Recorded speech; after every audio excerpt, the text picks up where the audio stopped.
Gabi mga nanay, ako nga po muli ang inyong nanay Rubay at welcome back to my vlog.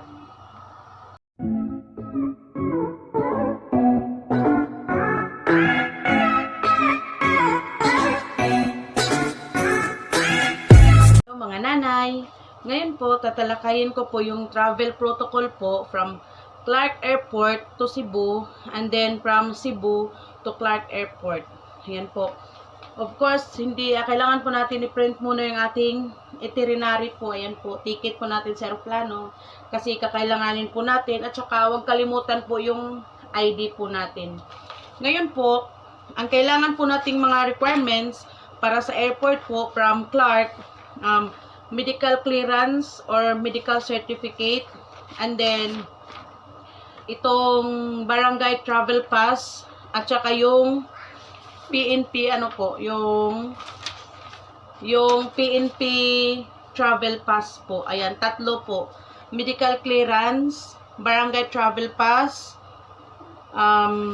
PNP travel pass, at saka yung acceptance letter po kung saan po kayo pupunta. Halimbawa, kami po pupuntang Cebu, kaya kung saan kami barangay nabilong, nanghihingi po kami ng acceptance letter doon. Kunin nyo po muna yun, yung acceptance letter na yun, galing sa barangay ninyo.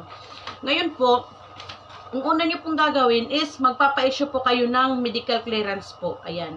Kasi, itong medical clearance, ito yung kailanganin mo para makakuha ka ng barangay travel pass. Pag walang medical clearance, walang barangay travel pass. Ayan po. Ngayon po, ang gagawin ninyo, pag nakakuha na po kayo ng certificate of acceptance doon sa lugar na pupuntahan po ninyo, ipa-print out nyo po yun kasi hindi po kayo bibigyan ng PNP travel pass pag walang medical clearance, pag walang barangay travel pass, at saka pag walang letter of acceptance na kung saan kayo pupunta. Ayan po, tatlo po yung dadalhin nyo po sa PNP po. Medical clearance, barangay travel pass, at saka letter of acceptance kung saan po yung destination po ninyo. Bago po kayo bibigyan nitong PNP travel pass po. At saka pagdating po doon sa PNP travel pass, sa PNP po, police station po, yan, kailanganin din po yung ID. At saka nakalagay din doon yung mga ipi-fill up nyo po, yung kung may sarili ba kayong sasakyan, yung plate number, yung driver, yun ganun po yung info po ang ibibigay nyo po doon.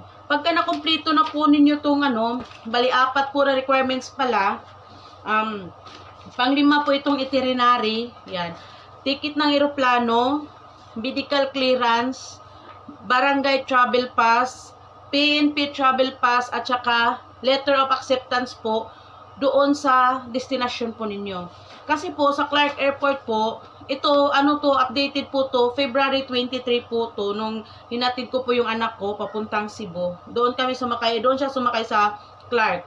Doon po kasi sa Clark, tinitingnan po talaga yung yung requirements po. Kinukuha po talaga nila at dapat mo i-submit sa kanila yung requirements. Yun. Para siguradong maka-travel, kailangan kumpletuhin po kasi kung isa yung kulang, hindi ka talaga makakaalis.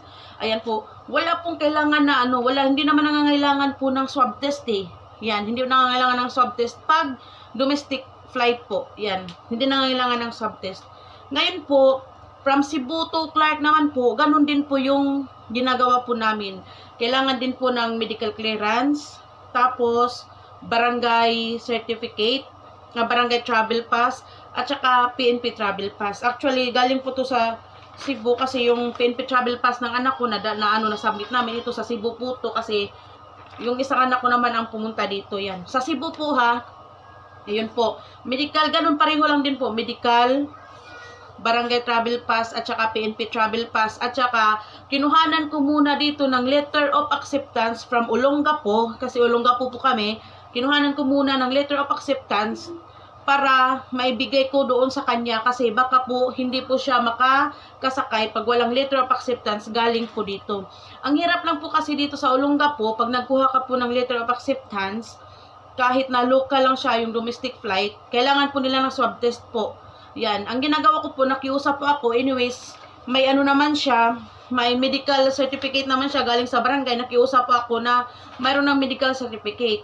Yan, ang kinuha po nila doon sa ano, dito sa Olongapo po, pagka halimbawa kailangan mo po ng letter of acceptance, kailangan po nila nitong ano, medical clearance. Yan.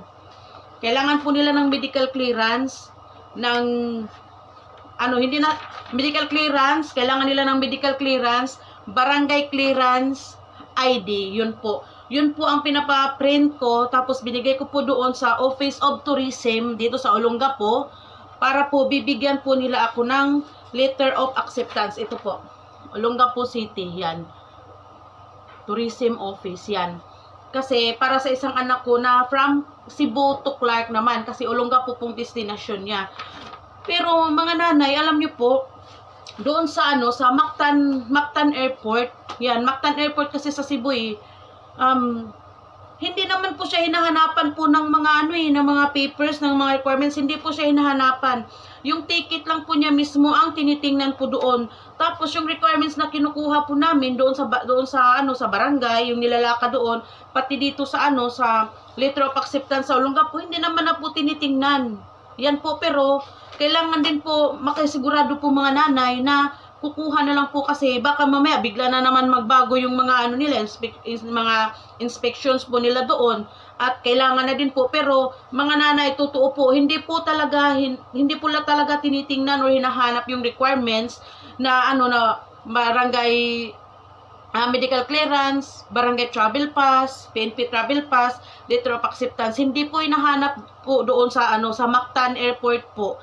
Yan, hindi po, ticket lang po. Pero dito sa ano sa Clark Airport, pag dito ka sumakay sa Clark Airport, yan, hinahanap talaga nila yung ano po, yung mga papilis po na mga requirements po na kailangan talaga sa protocol po natin ngayon. Ayan. At saka mga nanay, yung anak ko pala na hinatid ko from Clark to Cebu is minor age po. 15 years old po siya. Kaya ang ginawa ko po, kumuha po ako ng sarili kong ticket.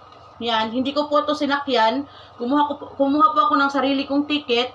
Nagsisecure din po ako ng medical clearance at saka ng barangay travel pass. Pero no need na po ako nagkuha ng PNP travel pass po. Yan, hindi na po ako kumuha ng PNP travel pass. Yun lang po ang kinuha ko, barangay travel pass at saka yung medical clearance po para makapasok po ako doon sa airport.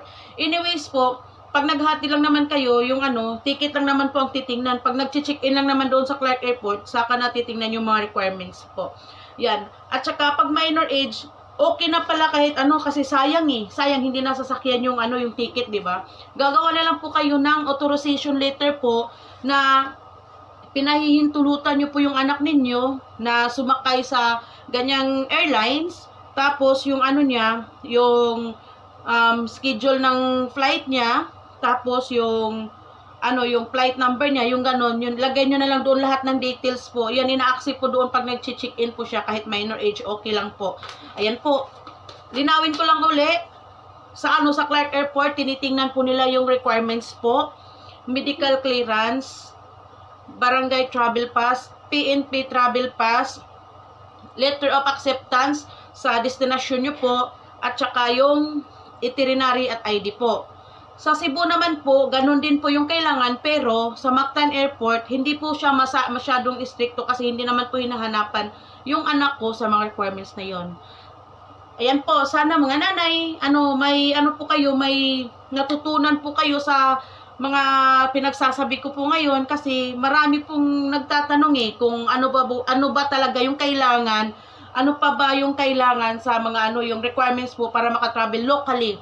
Or ano tawag doon, yung domestic. Yan po. Yan lang po yung requirements. Madali lang naman po makakuha ng requirements mga nanay. Yan, madali lang po makakuha talaga ng requirements. Wala naman pong babayaran po. Yung pamasahe na lang po. Sige mga nanay, sa susunod po nating pagkikita. Salamat po. Please paki-share po para malaman din po ng iba yung mga mga kailangan natin sa mga airport po, sa pagta-travel po domestic. Ayan po. Pare-pareho lang din naman siguro yung kailangan natin po sa sa mga requirements po. At saka po additional po sa international flight pala, kasi yung father-in-law ko po umalis nung February 17, ang ginagawa lang po, dito kami sa Olongapo, ang ginagawa lang po, nag-aano lang po siya ng swab test. Yan, 17 po siya umalis, nung 15, nagpapaswab po siya, tapos kinuha po namin yung result nung 17 ng umaga kasi 17 pa naman ang gabi yung alis niya. Yan lang po ang bukod tanging kailangan po sa international flight po from NAIA to US. Yan po. Sige po mga nanay, sa susunod po nating pagkikita, please paki-like po at paki-sub po sa channel ko. Bye-bye po!